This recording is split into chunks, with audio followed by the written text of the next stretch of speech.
Olá, caros congressistas.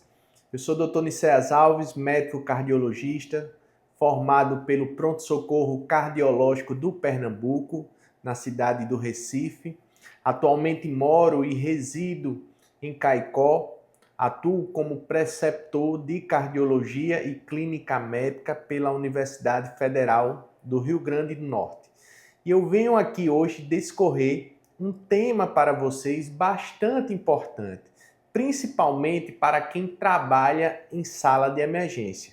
O médico ele precisa estar atento diante de algumas nuances que podem passar despercebido quando, sobretudo, o pronto-socorro, aquela sala de emergência está lotada, cheio de pacientes, e o diagnóstico de infarto agudo do miocárdio sem supra não pode passar despercebido. Então vamos começar para vocês agora a falar sobre um tema bastante importante, principalmente para quem trabalha ou vai trabalhar em sala de emergência. Então, antes de começar, a gente precisa definir algumas características clínicas da dor torácica do paciente que se apresenta no pronto-socorro. Sobretudo, através dela é que nós vamos ligar o alerta para saber se essa dor é de origem cardíaca ou se essa dor pode ser de uma origem não cardíaca. Então, as características clínicas da dor é quem vai diferenciar e quem vai levantar a suspeita clínica da dor torácica do paciente que se apresenta no pronto-socorro. Causas cardíacas de origem de dor torácica. A síndrome coronariana aguda é uma causa bastante frequente no pronto-socorro. A pericardite também não pode ser esquecida. A angina microvascular também é outra causa de dor torácica, mas também existem as causas não cardíacas, tais como a dissecção de aorta, ou seja, uma causa vascular que também deve ser levada em consideração na sala de emergência. A embolia pulmonar também pode levar a dor torácica, como também dor de etiologia musculoesquelética. Então, a partir da forma de como o paciente se apresenta no pronto-socorro, é então que nós vamos levantar a suspeita clínica. Primeiro, se essa dor é de origem cardíaca, infarto, pericardite, angina microvascular, ou dor de origem não cardíaca, embolia pulmonar, dissecção de aorta, dor osteomuscular. Então, quais são as características clínicas, por exemplo, que leva a nós médicos suspeitar que essa dor é sobretudo de origem cardíaca?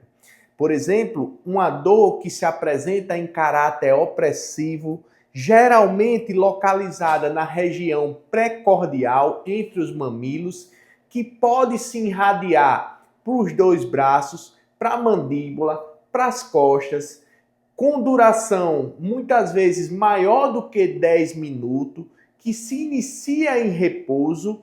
E outra característica bastante significativa é que essa dor não melhora com Lufital, com dipirona, com Buscopan, não tem fator de melhora e muitas vezes vem associada a outros sintomas, tais como a dispneia, a sudorese profusa, as náuseas. Já, por exemplo, a pericardite é uma dor que geralmente se apresenta em caráter ventilatório dependente ou até mesmo é uma dor que melhora quando o paciente inclina o tronco para frente, piora quando o paciente deita em decúbito dorsal, pode ter histórico de infecções virais recentes e geralmente também ela piora com a respiração. Já, por exemplo, a dissecção de aorta, o que levanta sobretudo a suspeita clínica é que é uma dor de característica lacinante. É uma dor em que o paciente não tem posição. Quem já presenciou alguma vez um paciente num pronto-socorro com dissecção de aorta, vê que é uma dor que não tem posição para o paciente se encontrar. Geralmente também ela se irradia para a região interescapular, entre as escápulas. Pode ter diferença de pulso, pode ter diferença de pressão entre os membros, vem acompanhada muitas vezes de sudorese profusa e também vontade de vomitar.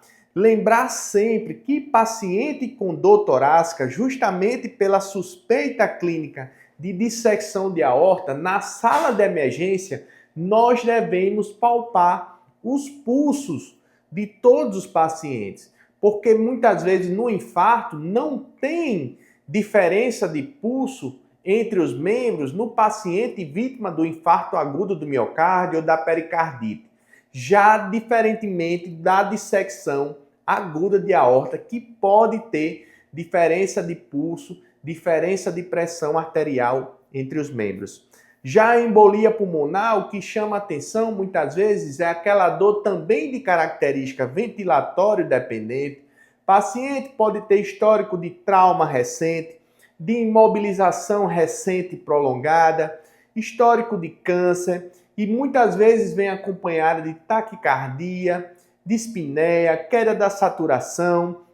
Então percebam que o primeiro passo de um paciente que se apresenta na sala de emergência é você escutá-lo com cautela, é você examiná-lo com cautela e a partir daí vai tomar a decisão e a suspeita clínica diante de um paciente que se apresenta com dor torácica na sala de emergência.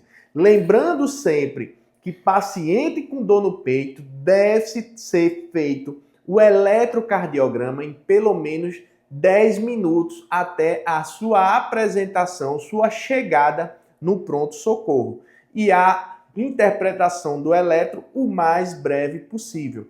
Por que eu falo isso? Porque quem já trabalhou em emergência sabe o quanto muitas vezes nós somos desviados a atenção, às vezes, para aquele paciente que está com uma patologia menos grave do que, por exemplo, um infarto agudo do miocárdio. E às vezes aquele paciente que está infartado, ele chama até menos atenção do que aquele paciente que está sentindo uma dor por uma outra causa. Então não subestime o paciente com dor no peito. Examine o paciente, escute atentamente e faça o eletro o mais precoce possível. Lembrar sempre, pessoal, pacientes que podem também se apresentar na sala de emergência com dor torácica ou até mesmo com apresentação atípica, que são os equivalentes anginosos. Pode ser uma dor epigástrica, pode ser um cansaço que não tinha, pode ser um desmaio, pode ser uma sudorese profusa. Então, lembrar desse grupo de pacientes que também pode ser vítimas de infarto e não ter as características clínicas que a gente espera em pacientes vítimas de infarto agudo com uma dor no peito. Então, que fique, ligue o alerta para as mulheres, para os idosos, para os diabéticos, também em alguns grupos especiais, tais como os pacientes portadores de doença renal crônica, os pacientes portadores vítimas de transplante cardíaco, pacientes portadores de doenças autoimunes, são pacientes ou pacientes imunossuprimidos, são pacientes que muitas vezes não apresentam aquela dor de característica típica relacionada ao infarto agudo do miocárdio. Então, alertar para esses grupos: mulheres, idosos, diabéticos, doentes renal crônicos, portadores de doenças autoimunes, portadores de vítimas de transplante do miocárdio, do coração, são pacientes que devem chamar a atenção na sala de emergência. Então, lembrar sempre que existem causas potencialmente fatais que, além da gente tentar examinar e escutar mais cedo esse paciente, a gente tem que também definir a conduta de forma mais rápida, porque a partir daí o tempo é vida. Quanto mais rápido a gente age, maior a chance de sobrevivência daquele paciente. Lembrar de não esquecer, por exemplo, do pneumotórax, é aquela dor ventilatório dependente. Na ausculta, geralmente tem um lado abolido do pulmão. Muitas vezes o diagnóstico é clínico, é a ausculta onde não tem aquela maciez do pulmão. Então, também paciente muitas vezes vítima de trauma ou vítima até, por exemplo, de arma de fogo. Então, são pacientes que chegam geralmente com a clínica de dispneia associada. Então, o pneumotórax deve estar também no nosso radar. Não esquecer das causas potencialmente fatais que requer a anamnese mais rápida, requer o exame físico mais elaborado e, além do mais, a definição da conduta o quanto antes. Lembrar também da embolia pulmonar. Não esquecer do TEP, do tromboembolismo pulmonar. São pacientes que muitas vezes têm aquela dor de origem ventilatório dependente, é aquela dor que começa muitas vezes ao paciente respirar, associada à dispneia, associada à taquicardia, associada à queda da saturação. Pacientes que podem ter histórico, por exemplo, de trauma, pacientes com histórico de câncer, paciente vítima de imobilização prolongada, paciente em pós-operatório de cirurgias, muitas vezes cirurgias ortopédicas, mulheres em uso de anticoncepcional também deve se levar em consideração. Então lembrar, por exemplo, que a embolia pulmonar, o critério muitas vezes eletrocardiográfico da embolia é a taquicardia sinusal. Não é aquele padrão de S1, Q3, T3 que a gente costuma aprender nos livros de eletrocardiografia. A taquicardia sinusal é o critério eletrocardiográfico mais frequente em pacientes vítimas de embolia pulmonar. Além disso, como mencionado anteriormente, a dissecção aguda de aorta, sobretudo em pacientes tabagistas, hipertensos de longa data mal controlada, que começa uma dor geralmente em região precordial, que se irradia para a região interescapular, que não tem nenhum fator de melhora, não tem fator que amenize a sua dor, é uma dor de característica lancinante, que o paciente não encontra posição, sudorese profusa. Então, lembrar sempre de palpar pulsos, mais uma vez chamando a atenção de vocês congressistas, palpar pulsos em pacientes que chegam no pronto-socorro com dor no peito, para que o diagnóstico de dissecção de aorta não passe despercebido. Além, claro, lembrar do infarto agudo do miocárdio ou até mesmo da rotura de esôfago também, que é outra causa potencialmente fatal. Então, o diagnóstico do paciente que se apresenta na sala de pronto-socorro vítima do infarto agudo do miocárdio, primeiro, ele é clínico. Escute o que o seu paciente está se apresentando. Escute a sua história clínica. Veja as características clínicas da dor no peito. É uma dor em que característica? É uma dor opressiva? É uma dor empontada? É uma dor rasgando? É uma dor furando? Essa dor se irradia? Tem irradiação? Localização, região precordial, mas lembrar que também ela pode se começar na região epigástrica, pode se irradiar para os dois braços, pode se irradiar para a mandíbula. Então, localização, duração, é uma dor que dura mais do que 10 minutos, é uma dor que começa muitas vezes em repouso, que não tem fatores de melhora, não melhora com Luftal, não melhora com dipirona, não melhora com Buscopan.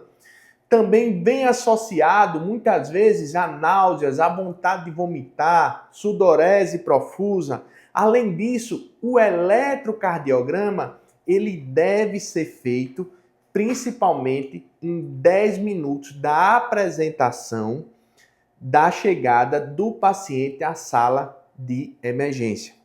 E o marcador, o biomarcador de infarto agudo do miocárdio deve ser pedido, de preferência, a troponina ultrassensível. É quem a gente vai fechar o diagnóstico.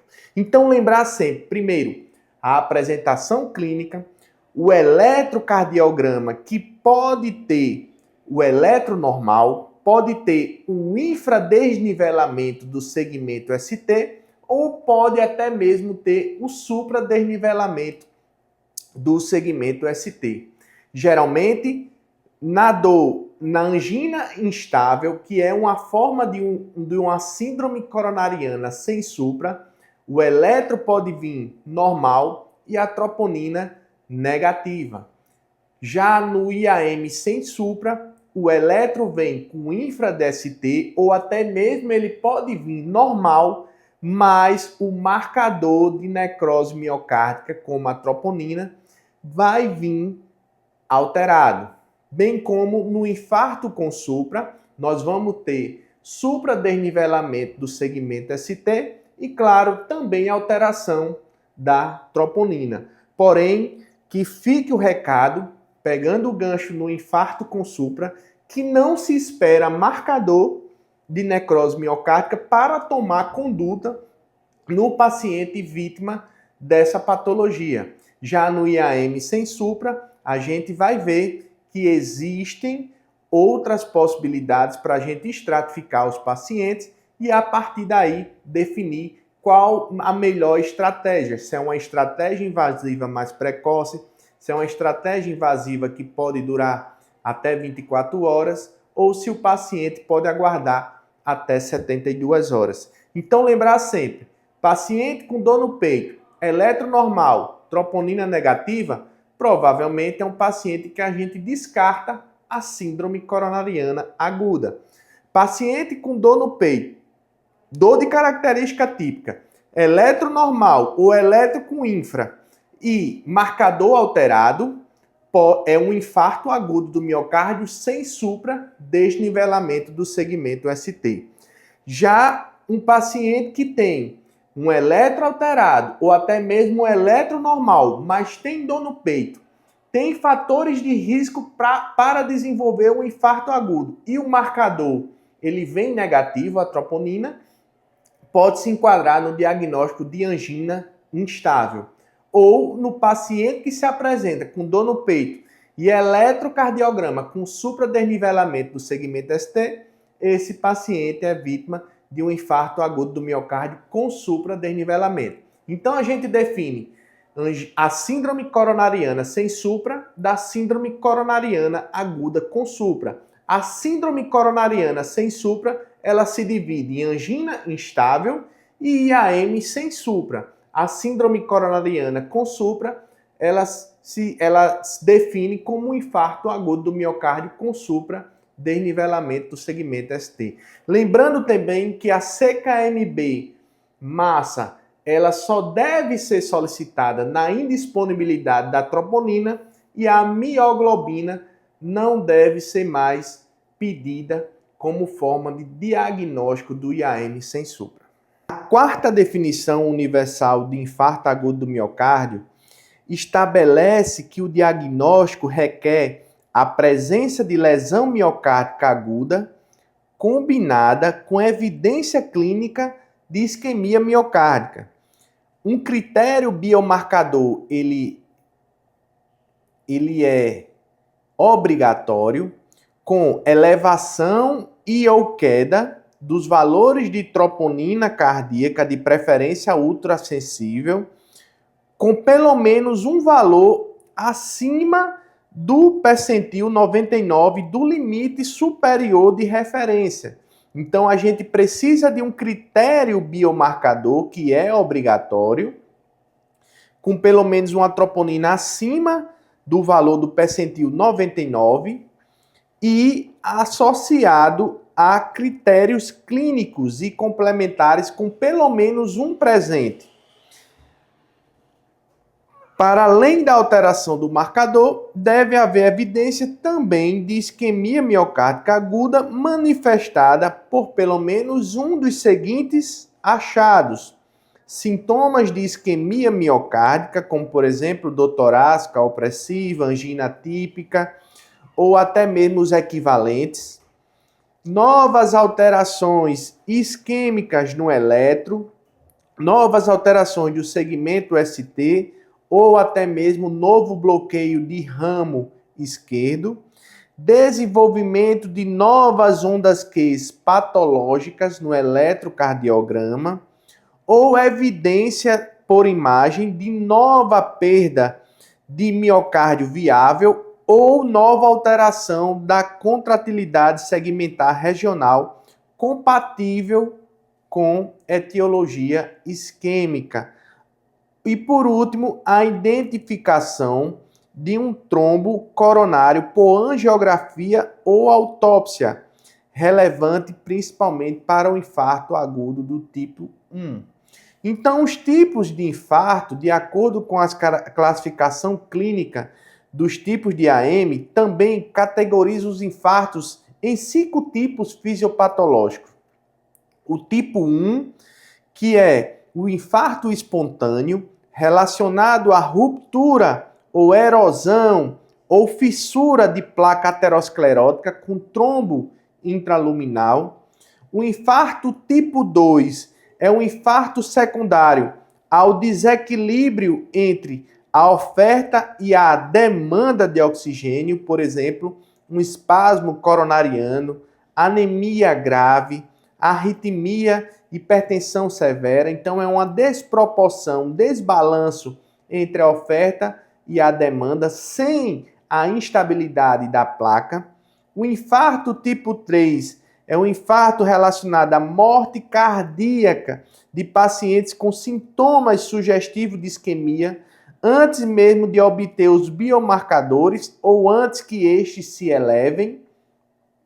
Já o tipo 4 é um infarto relacionado à angioplastia, que ele pode se dividir em 4A, 4B, 4C. E o infarto tipo 5 é um infarto relacionado à cirurgia de revascularização miocárdica.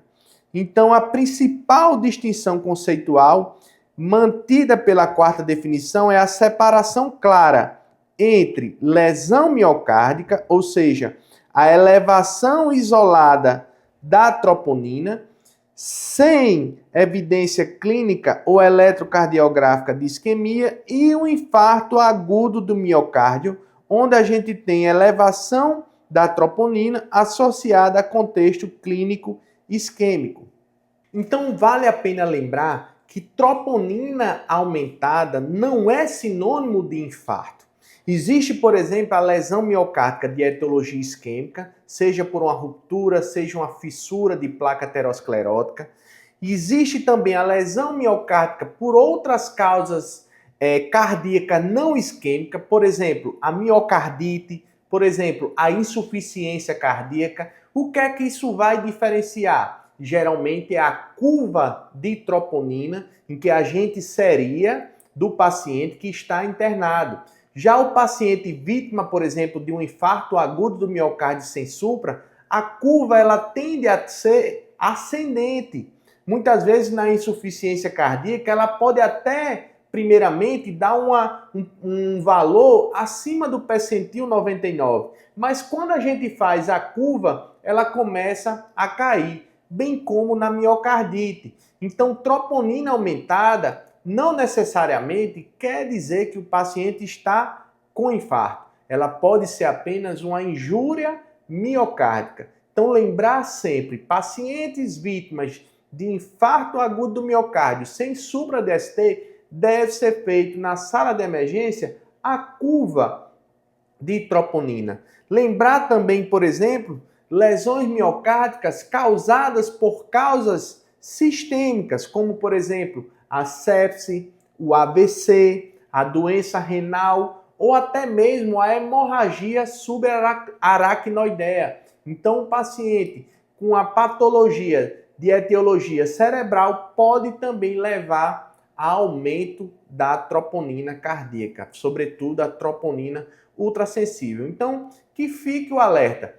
Temos o aumento da troponina por realmente injúria, por lesão miocárdica, por exemplo, por uma erosão, uma fissura de placa aterosclerótica. Nós temos o aumento da troponina de causas não cardíacas, de causas cardíacas, porém não isquêmicas, como por exemplo a miocardite, a insuficiência cardíaca, e também nós temos o aumento da troponina secundária a condições sistêmicas, na sepse, na doença renal, na hemorragia subaracnoidea.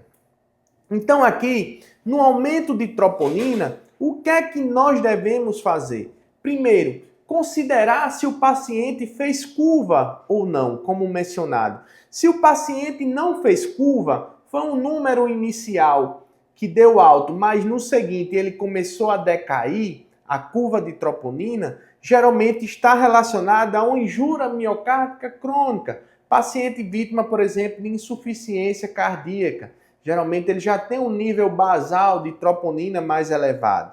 Já se o paciente fez uma curva ascendente, problema é agudo, o paciente se apresenta com dor no peito, de características clínicas semelhantes de origem típica de ser cardíaca ou até mesmo equivalente anginoso, se sim, então clínica com eletro e troponina em curva, então a gente fecha o diagnóstico de AM. Se geralmente não é um problema relacionado a ser uma etiologia aguda, como por exemplo, o paciente tem histórico de uma infecção viral recente, não tem fator de risco para infarto agudo do miocárdio, se apresenta com ritmo de galope, se apresenta com dispneia, tem histórico viral recente, eletrocardiograma pode sugerir uma sobrecarga de átrio, de ventrículo, padrão de sobrecarga ventricular. Então pode estar associado até mesmo a miocardite.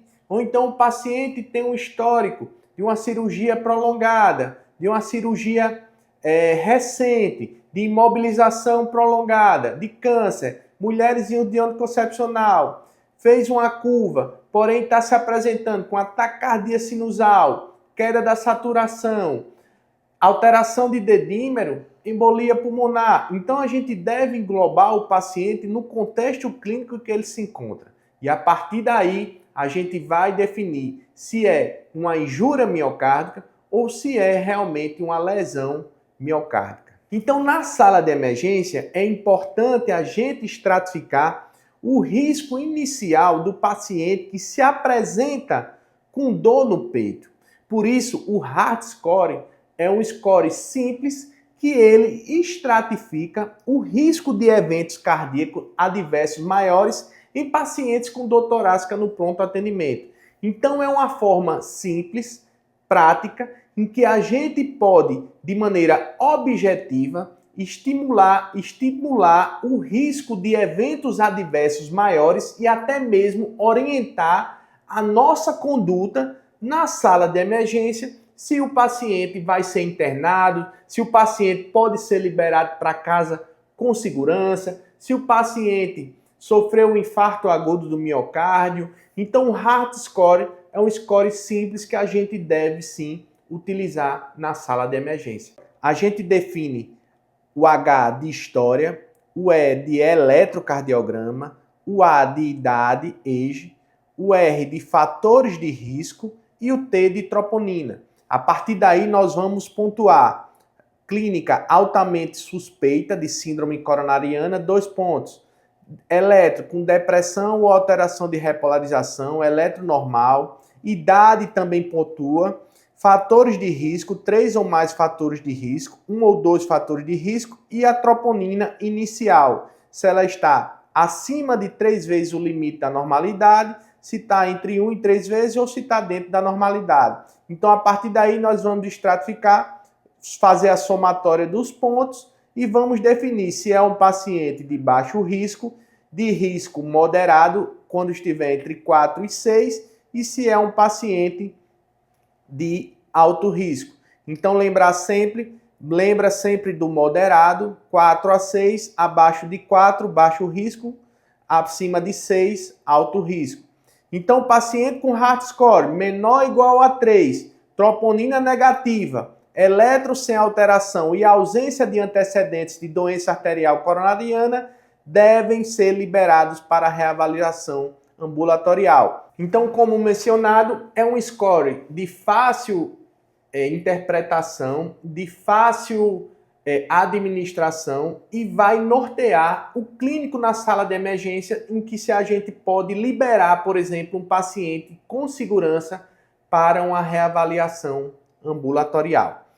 Então, para a gente finalizar, uma discussão de caso clínico, paciente feminino, 74 anos, aposentada, natural e procedente de Caicó, se apresenta no pronto-socorro com a dor precordial posicionada entre os mamilos, de forte intensidade, iniciada há aproximadamente 3 horas. É uma paciente que tem hipertensão, diabetes e dislipidemia há 25 anos. Então, além da própria idade, além das comorbidades, é uma paciente que chega com a dor de características típica no pronto-socorro, iniciada há 3 horas, que se iniciou em repouso quando a mesma estava fazendo suas atividades domésticas. Então, há cerca de 3 anos, ela apresenta episódios de dor precordial em aperto aos grandes esforços, com irradiação para o membro superior esquerdo, náusea e dispneia associadas, em uma duração média de mais ou menos 5 minutos e com alívio ao repouso. Então, essa paciente, o que chama atenção, é uma paciente que vinha apresentando uma queixa de angina aos esforços, ela sentia dor quando fazia um esforço maior, e se vocês prestarem atenção, essa dor ela foi progredindo até chegar uma dor de origem em repouso, quando a paciente estava nas suas atividades domiciliares, domésticas. Então percebam que é uma paciente com a idade, com hipertensão, com diabetes, dislipidemia, que tinha uma queixa de características anginosa há mais ou menos 3 anos, que essa dor ela vem em caráter progressivo até que ela surgiu em repouso, justamente também após um estresse emocional, quando discutiu com a neta. As dores, tinha dores semelhantes às anteriores, porém era muito mais intensa. Então a dor surgiu após um estresse emocional, quando teve uma discussão familiar de forte intensidade, mudou a intensidade e veio associada a outros sintomas, sudorese fria e vômitos, e não cessou com motivo ou com repouso, motivo pelo qual a paciente procurou o pronto-socorro após 3 horas do início da dor. Antes ela sentia dor, havia melhora com repouso, só que agora essa dor surgiu quando ela não estava fazendo um grande esforço, surgiu após uma discussão familiar e que não melhorou com repouso, foi motivo pelo qual ela procurou o pronto-socorro. Fazia uso de enalapril, metformina, AS, simvastatina e o dinitrato de isosorbida, o nitrato. No exame físico, sinais vitais, frequência cardíaca de 98, pressão 140 por 100, aparelho cardiovascular, ritmo regular em 3 tempos, presença de B4, sem sopros, aparelho respiratório sem alterações, extremidades, pulsos palpáveis e simétricos, sem edemas e abdômen sem alterações. Nos exames complementares, a primeira troponina já veio acima de 3 vezes o limite da normalidade. Então, o eletrocardiograma, ele evidencia o infradesnivelamento do segmento ST nas derivações V2, V3, V4, V5 e V6, além das derivações D2, D3 e AVF, com um discreto supradesnivelamento do segmento ST na derivação AVR. Então, a gente tem infradesnivelamento em uma 2, 3, 4, 5, 6, 7, 8. Em 8 derivações com supra de AVR. Então, um infarto agudo do miocárdio sem supradesnivelamento do segmento ST. Então, pontuando o Heart Score, é uma paciente com a história clínica altamente suspeita, pontua 2 pontos. O eletrocardiograma tinha depressão do segmento ST, pontua mais 2 pontos. A idade da paciente, 74 anos, pontua mais 2 pontos.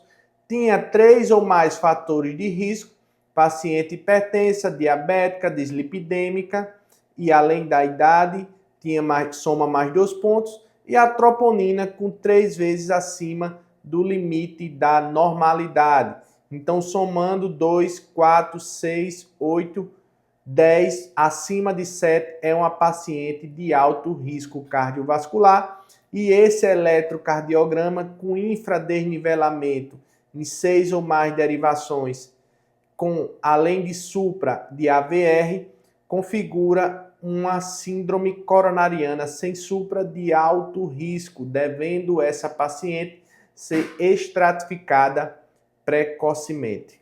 Então, finalizando, uma satisfação enorme fazer parte desse congresso. Aqui eu apresento para vocês o Hospital do Seridó, fica localizado no sertão do Rio Grande do Norte, onde a gente extrai leite de pedra, vamos dizer assim, para ofertar uma saúde de qualidade aos nossos pacientes.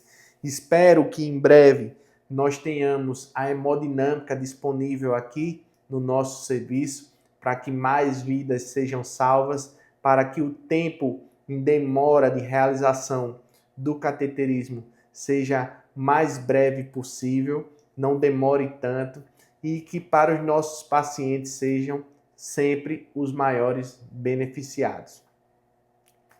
E aqui a Nossa Senhora Santana é quem é a padroeira da cidade, é quem representa Caicó, quem representa a fé de todo o povo seridoense. E venham conhecer Caicó, é uma cidade de uma culinária muito gostosa, é uma cidade de pessoas hospitaleiras, de pessoas que gostam de receber bem os seus visitantes, é uma cidade que tem uma expressão na fé cultural bastante significativa e, além disso, é marcada por 2 períodos durante o ano, durante o Carnaval de Caicó e na festa da nossa padroeira Santana. Então, muito obrigado e espero a próxima oportunidade.